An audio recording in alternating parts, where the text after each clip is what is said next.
Christ est vraiment ressuscité. Alléluia. Nous sommes aujourd'hui le deuxième dimanche du temps de Pâques, appelé dimanche de la miséricorde depuis Saint Jean-Paul II.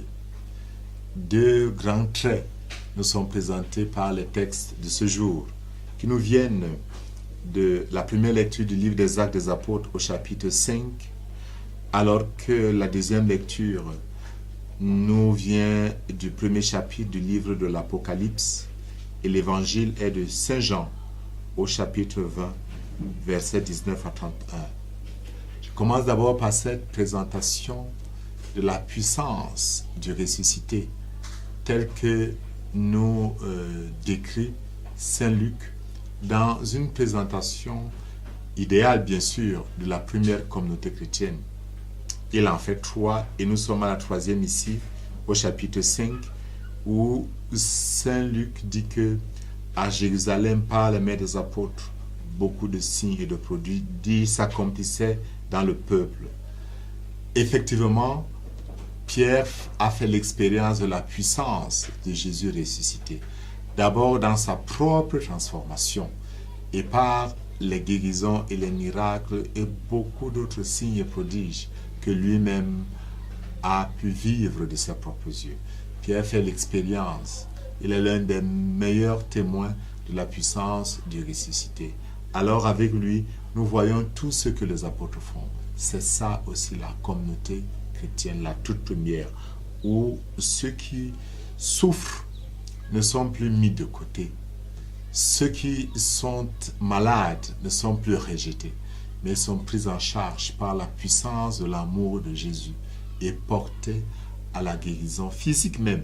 Mais cette guérison n'est pas que physique, elle est aussi spirituelle, comme nous le donne de découvrir le texte de l'Évangile.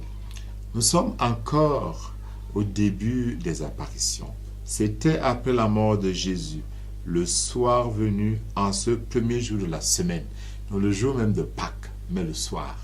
Les apôtres sont ensemble, les disciples sont ensemble, et Jésus apparaît, et Thomas n'est pas là. 7 jours après, nous dit le texte, Jésus réapparaît. Parce que Thomas, quand il est revenu, on lui a dit, nous avons vu le Messie. Il a dit, s'il ne voit pas de ses 2 yeux, il n'allait pas croire. Et Jésus apparaît donc 7 jours après, et Thomas est là. Et nous avons cette maturation de la foi de Thomas. Il y a dans les récits des apparitions des gens qui croient spontanément dans la vie des saints. Il y en a qui grandissent dans cette relation intense avec le Christ. Mais il y en a aussi d'autres qui, dans une progression lente, arrivent à la maturité de la foi. Et ça nous démontre cette patience du Christ, cette bonté du Christ, cette miséricorde que Jésus manifeste pour attendre, pour porter progressivement Thomas à cette guérison intérieure. Touche mes mains, mets ta main dans mon côté transpercé. Et Thomas, après cette interpellation vive de Jésus, cesse d'être incrédule et croit. Nous donne la meilleure profession de foi du Nouveau Testament. Mon Seigneur et mon Dieu. De la bouche d'un Hébreu, on ne peut pas imaginer, n'est-ce pas, ce que Thomas exprime. Le terme Seigneur n'était appliqué qu'à Dieu créateur. Mais dans l'appellation où l'hébreu croyant ne pouvait pas prononcer le Yahvé, alors il le remplaçait par Seigneur. Et que Thomas témoigne que Jésus est son Seigneur, créateur du ciel et de la terre, donc son créateur, et qu'il est son Dieu.